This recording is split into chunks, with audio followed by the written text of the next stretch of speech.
Y ahora vayamos al tema 67, que se titula Teoría económica del nacionalismo y la inmigración. Tema para mí especialmente querido, porque el profesor de ustedes, queridos alumnos, es un nacionalista. Lo que pasa es que hay dos versiones del nacionalismo, la versión liberal y la versión socialista, y vamos a ver en qué consiste cada una de ellas y cómo todos los efectos negativos que se achacan al nacionalismo en realidad son resultado del nacionalsocialismo, es decir, nacionalismo socialista o intervencionista o proteccionista, y nunca del nacionalismo liberal. Miren, el nacionalismo y la existencia de naciones produce un cierto desconcierto entre los ciudadanos en general e incluso entre los amantes del liberalismo en particular. Porque por un lado, con justeza asociamos el nacionalismo a graves conflictos que todos recordamos, tanto por ejemplo en el área de la extinta Yugoslavia, como a lo mejor en Oriente Medio, etcétera. Pero no es menos cierto que también el nacionalismo ha jugado un papel positivo, por ejemplo en el desmembramiento de la extinta Unión Soviética, y que ha tenido consecuencias en muchas ocasiones también positivas y favorables para el avance de la civilización. ¿Cómo podemos entender ambos fenómenos aparentemente contradictorios? La teoría económica viene en nuestro auxilio y es lo que vamos a hacer hoy, explicar un análisis económico sobre el concepto de nación. Y debemos de partir en nuestro análisis explicando qué entendemos por nación en términos de teoría económica. Miren, la nación ha de entenderse como un subconjunto de la sociedad civil. Y recuerden que entendemos la sociedad como un complejísimo proceso de interacciones humanas impulsado por la fuerza de la función empresarial. Cuando hablamos de la nación como subconjunto de ese proceso, nos estamos refiriendo a un concepto de la nación como orden espontáneo, como un orden vivo de interacciones humanas, que está constituido por una determinada serie de comportamientos pautados que se aprenden, desarrollan y perfeccionan de manera evolutiva. Y esos comportamientos pautados que constituyen los nexos del proceso que hemos llamado nación, del proceso social que hemos llamado nación, básicamente son comportamientos pautados de tipo lingüístico, de tipo cultural o histórico, también de tipo religioso, con mucha menos importancia de tipo racial. De entre todos esos comportamientos pautados, de los que de alguna forma participamos, los miembros del orden espontáneo que hemos llamado nación, quizás el más importante sea la lengua o el idioma.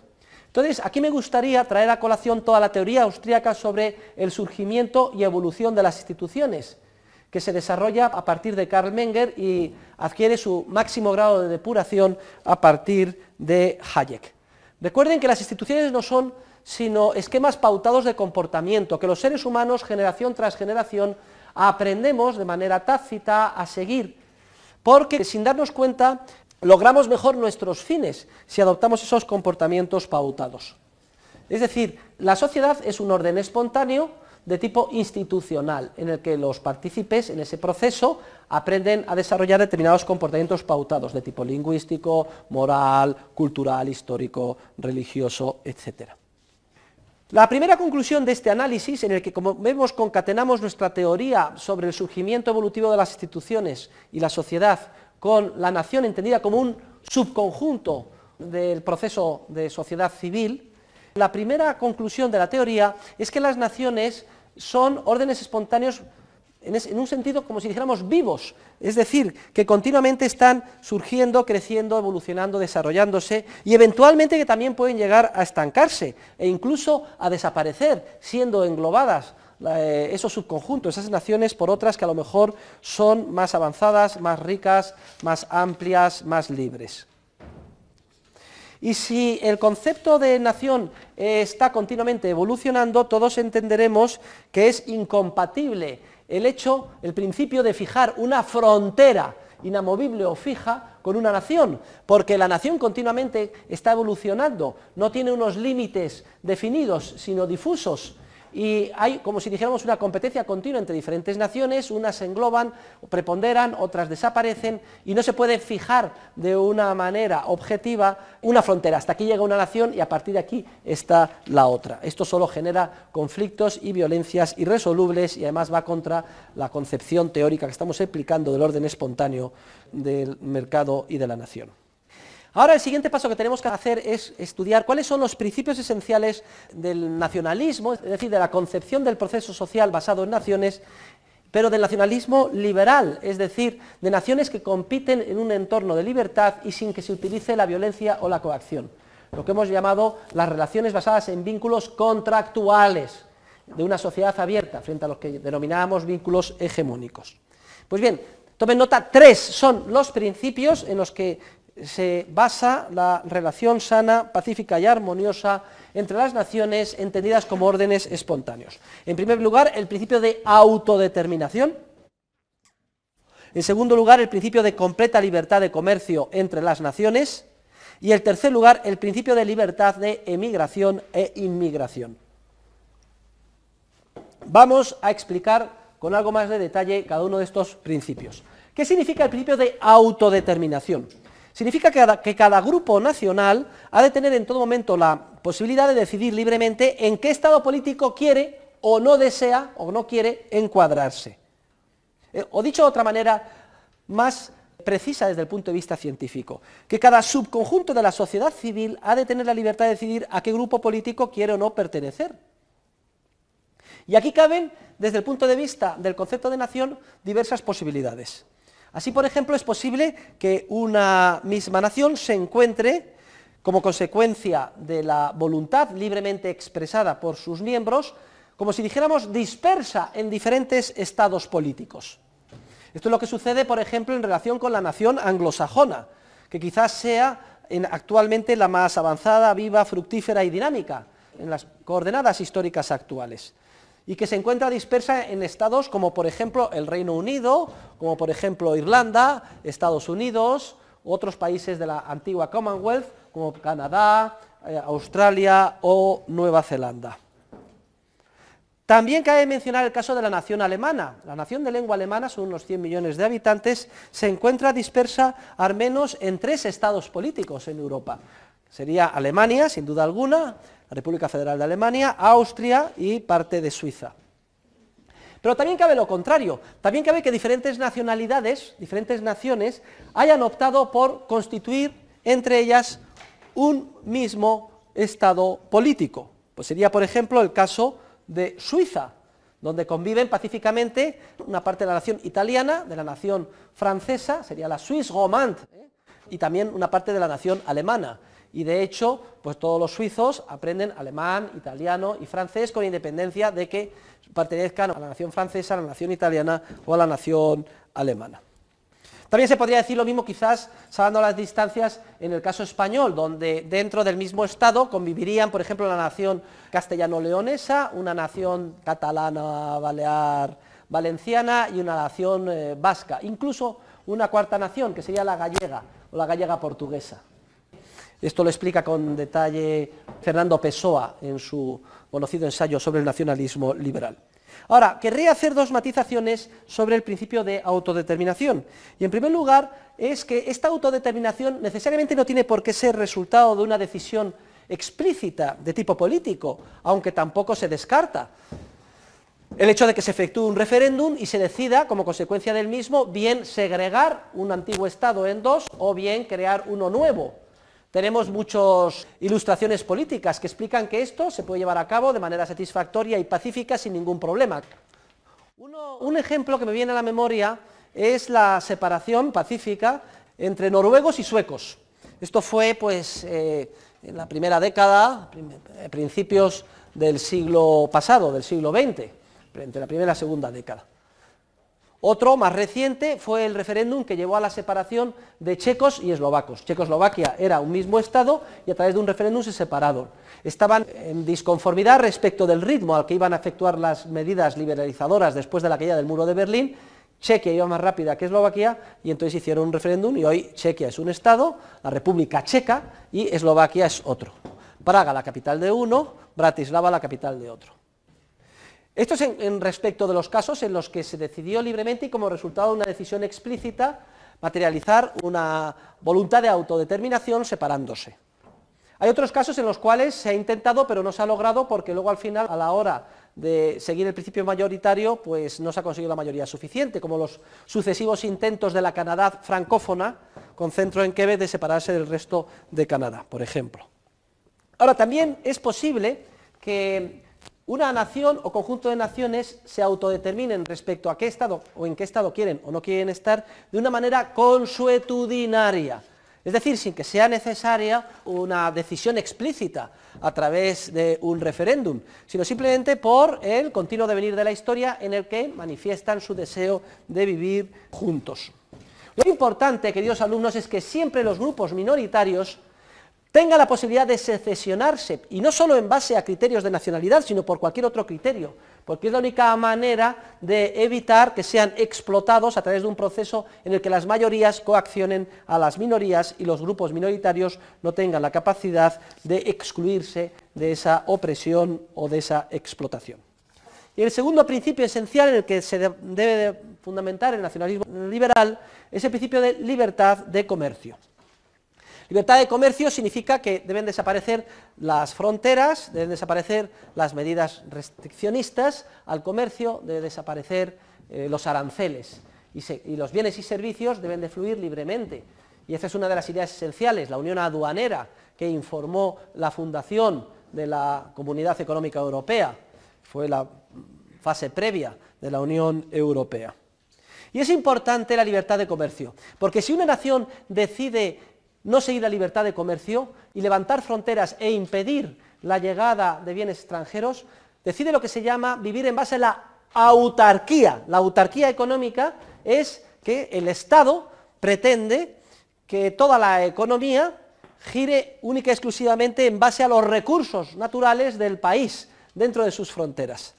La autarquía es inviable, sobre todo en las circunstancias actuales, es inviable siempre desde el punto de vista teórico, pero sobre todo en un mundo globalizado como el actual, porque equivale a reducir a un nivel de subsistencia o de extrema pobreza a los ciudadanos afectados por ella. Una acción proteccionista, por tanto, como tiene que vivir nada más de los recursos de su pequeña área geográfica, se ve extraordinariamente limitado en lo que se refiere a su capacidad de desarrollo.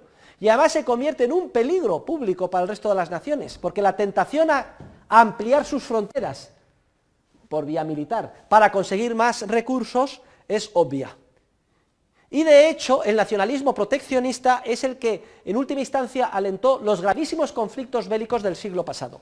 La Alemania nazi, por ejemplo, quería extender sus fronteras porque dentro de Alemania no había petróleo, entonces que había que conquistar Rumanía y luego había que ir a Ucrania y luego a Rusia, y así en un proceso que jamás se terminaba.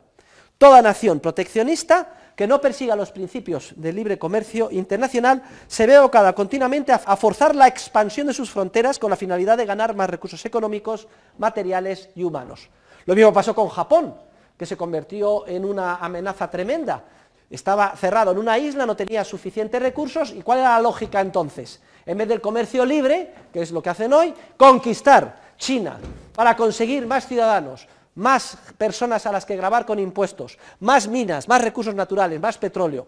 Es la lógica de la violencia, de la guerra, del genocidio, del militarismo, frente a la lógica de la paz, del comercio, en el que las personas salen ganando, en el que no es preciso conquistar nada, porque puedo acceder a cualquier recurso simplemente ofreciendo los míos en un entorno de libertad.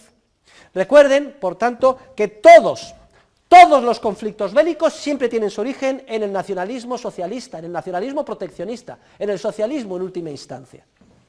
Que la manera de acabar con la violencia en Oriente Medio o en Irak, etcétera, es comercio libre, capitalismo, economía de mercado. Ya lo decía Montesquieu y tantas veces lo hemos repetido en este curso. Allí donde existe y prepondera comercio, las costumbres son dulces. En cambio, donde lo que prepondera es nacionalismo proteccionista, las costumbres son violentas. Se sustituye el comercio por el robo, por la ley del más fuerte. Y además hay una ley económica importante que me gustaría que todos ustedes tengan claro, y es que igualdad de circunstancias, conforme una nación esté adscrita a un estado político más pequeño, mucho más difícil le es imponer el proteccionismo centralista generador de conflictos. Digamos, si hay un estado muy pequeño como Mónaco, un estado pequeño como Grecia, etcétera, no puede levantar sus fronteras, porque como el estado es pequeño, el territorio es pequeño, son muy pocos los recursos que tiene, y entonces se morirían de hambre. Luego, conforme el estado es más pequeño, más se ve forzado, si quiere subsistir, a abrir sus fronteras a la libertad. Por contra, conforme el Estado es más grande, por ejemplo, la antigua Unión Soviética con toda Siberia, se puede, entre comillas, permitir el lujo de levantar sus fronteras porque prácticamente tiene todos los recursos. Esta es una ley económica, como siempre, ceteris paribus, la igualdad de circunstancias. Conforme un Estado es más pequeño, más forzosamente se ve abocado a la libertad de comercio y más siente la tragedia del proteccionismo si es que se empeña en llevarla a cabo. Y el tercer principio del nacionalismo liberal es el de libertad de emigración e inmigración, es decir, la libre circulación de personas. ¿Pero qué significa esto de libre circulación de seres humanos o de personas? ¿Que yo tengo derecho a ir a donde me dé la gana? Piensen ustedes, es decir, su casa, que yo, libertad de inmigración e inmigración, pues voy a su casa porque me da la gana, doy una patada en la puerta y me instalo en su salón. ¿Se puede hacer eso, sí o no? No. Libertad de inmigración e inmigración, ojo, sometida al derecho, sometida a los principios generales del derecho, lo que significa, por un lado, que el Estado no levante fronteras e impida la llegada de seres humanos de fuera si es que se ha pactado libremente entre los que los reciben y los que llegan de fuera. Pero por otro lado también implica que el Estado no genere un imán artificial, como por ejemplo todo el que llega inmediatamente tiene cobertura gratis de seguridad social, sanidad y educación. Entonces no nos debe de extrañar que en las pateras vengan las pobres subsaharianas, preñadas a punto de dar a luz, vienen precisamente para eso. Por aquí darán a luz con los últimos medios y además gratis. Ni establecer fronteras que impidan el libre acuerdo entre las personas, ni establecer imanes artificiales que generan un crecimiento desbocado de gastos del estado del bienestar que no se puede financiar. Pero, por otro lado, si yo soy un empresario y necesito mano de obra y me he puesto de acuerdo con alguien de Hispanoamérica o alguien de África para que venga, tengo que tener, si yo le patrocino su estancia aquí, es decir, le doy trabajo, superviso que viva con un mínimo de dignidad, etcétera, tengo que tener libertad para traerle. Y no tengo que tener ningún impedimento, por ejemplo, de los sindicatos locales que digan que se le está haciendo la competencia desleal, porque esos trabajadores están dispuestos a percibir salarios más bajos. Oiga usted, trabajador privilegiado, es usted un explotador, quiere impedir que aquellos que más lo necesitan puedan venir a trabajar a España. Pero siempre habiendo un patrocinador local. De manera que si por lo que sea ya no necesito ese trabajador y nadie quiere contratarle y nadie está dispuesto a avalar su estancia en el país, se tendrá que ir del país, porque no tiene nadie derecho a estar ni a ocupar las zonas supuestamente públicas, los parques, hacer fenómenos de favelas como en Brasil, en un parque público, o ocupar una propiedad privada o una calle y de pronto vemos que está lleno de casas de campaña y de indigentes. No, señores, eso tenía que ser privado o gestionarse como si fuera privado, y si no tienen trabajo tienen que irse fuera del país. Por tanto, libertad de circulación sometido a los principios generales del derecho, igual que si esto fuera un club, que no venga a Estado y te impida la negociación que quieras de contratar al de fuera, que no atraiga como un imán de manera artificial a través del estado del bienestar y que tampoco se generen, por contra, fenómenos tipo favela, de ocupación, etcétera, de zonas públicas en contra de la voluntad de sus titulares locales. Esos son los principios esenciales del nacionalismo liberal que tienen ustedes que tener bien claro. Si esto es así, el nacionalismo se convierte en una poderosísima fuerza que impulsa el desarrollo de la civilización, que aumenta la prosperidad de los pueblos, la riqueza, el desarrollo, la renta per cápita de los ciudadanos. Y vamos a verlo desde la perspectiva hacia arriba de la Unión Europea y hacia abajo, dentro de las regiones que constituyen nuestro propio país, España. Porque si hay libertad de circulación de bienes, libertad de comercio, autodeterminación, etcétera, y algún Estado de la Unión Europea se vuelve loco y decide multiplicar los impuestos, regular más, hacer más difícil la vida de los empresarios, incrementar los costes, entonces inmediatamente los recursos abandonan ese país y los factores productivos se van a otros países que son más receptivos a la función empresarial, que tienen menos presión fiscal, etcétera. Por tanto, toda medida proteccionista, que es muy perjudicial para la economía, aisladamente tomada en un entorno de libertad de comercio, es autofrustrante, no puede llevarse a cabo. Cuando en Francia establecieron las 35 horas, fue una bendición para España, porque lo único que sucedió es que se deslocalizaron las empresas francesas y simplemente cruzaron la frontera a España, donde había 40 horas.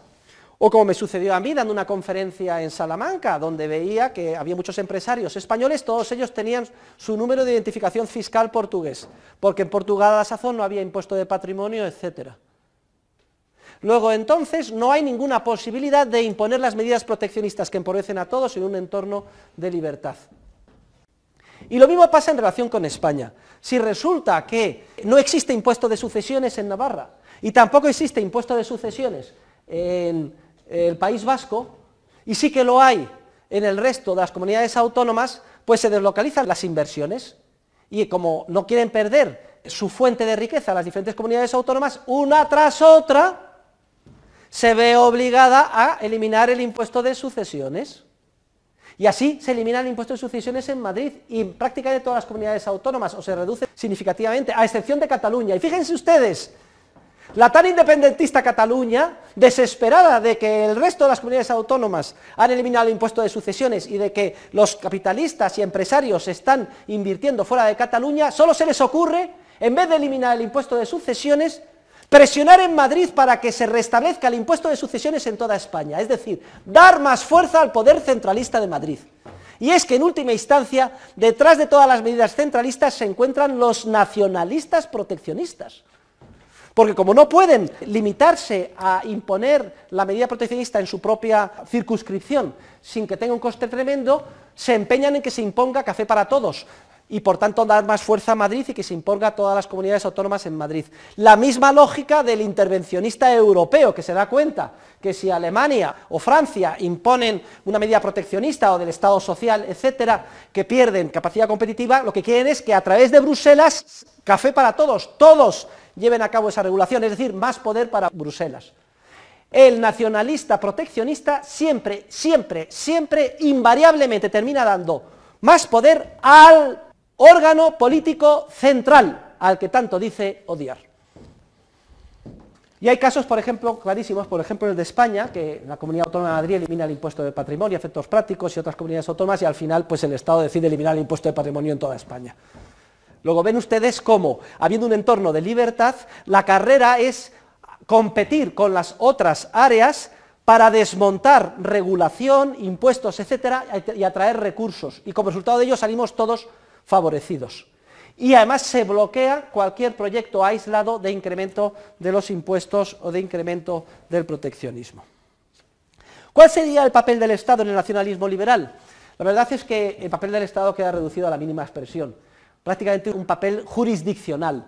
Si alguna en ese entorno de libertad de circulación de personas, capitales y bienes, basado en la autodeterminación de los pueblos, de las naciones, el principio de la secesión, de la libertad de migración e inmigración y la libertad de comercio, si algo debe de encarnar, por ejemplo, un Estado, la Corona de España, es simplemente esos tres principios, que a las reglas del juego, basados en los principios de la autodeterminación, libertad de comercio, libertad de migración e inmigración, sean las mismas para todos, y simplemente enjuiciar que no haya discriminación de unos u otros en función de su nacionalidad, adscripción política o origen estatal distinto, etc. Y conforme más nos elevemos en la escala política, más jurisdiccional, nada más de vigilar que las reglas del juego sean las mismas, tiene que tener la intervención del órgano político correspondiente. De manera que solo los órganos políticos muy próximos al ciudadano, concretamente en las ciudades, a nivel municipal, etcétera, pues son los que tienen más contacto a la hora de pues establecer algunos reglamentos sobre las relaciones entre los diferentes seres humanos o incluso la asignación de los recursos que queden desde el punto de vista público. Y terminamos el artículo oponiendo el nacionalismo liberal frente al nacionalismo socialista. Miren ustedes, el nacionalismo no es malo per se, el nacionalismo solo es malo cuando es nacional socialismo, es decir, cuando es socialista, cuando quiere imponer una cultura determinada, cuando quiere imponer por la fuerza un lenguaje, que todos estudien en catalán o en español, porque vamos a criticar a los catalanes porque impongan cuando estamos haciendo lo mismo aquí, en vez de dejar que los ciudadanos elijan en qué idioma hablar y a qué colegio llevar a sus hijos y cómo enseñarles, bien directamente o a través del correspondiente voucher. Cuando se quiere imponer por la fuerza un proteccionismo cultural, que solo se puedan ver películas en español o películas en catalán. Oiga, yo veré las películas en el idioma que me dé la gana, en inglés, en el original, en catalán, en sueco o en el idioma que sea. Cuando se quiere imponer por la fuerza que solo compre usted productos castellanos y no productos catalanes. Entonces surge la violencia, surge el conflicto. Pero si el nacionalismo es liberal, si uno defiende su nación sin complejo de inferioridad, sabiendo que está en competencia con otras naciones, entonces lo que hace es reforzar la valla de su nación. Se profundiza en la especialización y la división del conocimiento, de las peculiaridades culturales, y como resultado del intercambio todos salimos ganando. Frente al nacionalismo intervencionista o dirigista o estatista, que es el que genera los conflictos y las violencias, el nacionalismo liberal, que es el que impulsa el desarrollo de la civilización, la prosperidad de los pueblos. ¿Y se puede llegar a convertir a un nacionalista de estos ceporros en nacionalista liberal? Pues la verdad es que si prepondera su amor a la nación sobre su obscurantismo cerril, sí se le puede llegar a convertir. Porque cualquier persona sensata entiende que si uno quiere defender su nación utilizando la violencia del Estado y el proteccionismo, en realidad lo que está generando es cerrando su nación, su pequeño entorno, oponiéndolo a lo de los demás y creando una dialéctica, como he explicado ya, de violencia y de conflicto. Es decir, de guerra, de todos contra todos, en la cual la primera perjudicada va a ser la propia nación que uno dice defender, que puede desaparecer del mapa. En cambio, en un entorno de libertad y de incompetencia, cada uno encuentra su nicho de especialización para poder salir ganando, intercambiando con las otras naciones y enriqueciéndonos, porque la gran riqueza de España es su diversidad, que prácticamente nada tiene que ver Canarias con Galicia, con Cataluña, con Baleares, y sin embargo todos nos enriquecemos, intercambiando, cooperando, en un entorno de libertad unos con otros, y lo mismo a nivel de toda la Unión Europea. Lo que era una fuerza de disgregación, violencia y conflicto, el nacionalismo socialista, se convierte, cuando el entorno es liberal, nacionalismo liberal, en una fuerza de, como he dicho antes, impulso de la civilización y desarrollo económico sin límites. Bueno, pues que sepan ustedes, pues uno de ustedes es nacionalista, que yo soy partidario de desmontar el Estado en unidades pequeñas, que una de las posibilidades de hacerlo es a través del nacionalismo, y que podemos concebir una Europa con 200 o 300 estados pequeñitos y otras tantas ciudades libres, y no se lleven ustedes las manos a la cabeza. Así era Alemania antes de que se uniera. Alemania, antes de la unificación, estaba compuesta por unos 200 estados libres y ciudades libres. Todos ellos hablaban el mismo idioma, el alemán. Había libertad de circulación de personas y de bienes. El famoso Goethe fue ministro de defensa de uno de esos estados pequeñitos, que en Weimar tenían en la época de Goethe 600 soldados, me parece recordar, 600 soldados. Fíjense ustedes, con 600 soldados no se hace daño. Luego Alemania se une con criterio militarista, intervencionista y prusiano, y en vez de 600 tiene 6 millones de soldados, y hay 2 guerras mundiales con decenas de millones de muertos, como resultado de la unificación y del nacionalismo intervencionista. Partido nacional, socialista, obrero, alemán. Eso es lo que significaba el partido nazi, el de Hitler. En cambio, un entorno de 200 estados pequeñitos, ciudades libres, ciudades-estado, comerciando entre sí, tipo Mónaco, tipo Andorra, etcétera, no habría posibilidad de meter millones y millones de ciudadanos en una trampa política interviniendo, porque si no me gusta cómo están las cosas en Andorra, simplemente emigro y me voy a San Marino o a Mónaco o al Valle de Arán, independiente. ¿Se dan ustedes cuenta? Y a través de la votación con los pies siempre prepondera la libertad y la dignidad del ser humano. Y no podemos vernos esclavizados por la arbitrariedad de las mayorías coyunturales políticas de cada momento. Luego, 3 loas a favor del nacionalismo liberal, la descentralización autonómica, la desmembración de los estados grandes en unidades políticas pequeñas. Si hay un mensaje de este curso es que el Estado es muy peligroso. Y por tanto hay que hacer todo lo posible para disminuir su poder. Y una de las formas de hacerlo es desmontándolo en pequeñas piezas, piececitas pequeñas. ¿De acuerdo? Un paso adelante es quizás avanzar y profundizar en la España de las autonomías y disminuir el poder del gobierno central, pero a su vez las autonomías siguen siendo demasiado grandes. Yo se lo explicaba en su día a Jordi Pujol. Cataluña sigue siendo demasiado grande. ¿Por qué Barcelona va a decidir todo lo que pasa en Cataluña? Tienes que dar la posibilidad de que se separen, de que haya enclaves, de que otros quieran estar unidos, yo que sé, a Castilla, de que Valle de Arán sea independiente, etcétera, o que Gerona capital se declare ciudad-estado libre, y así sucesivamente.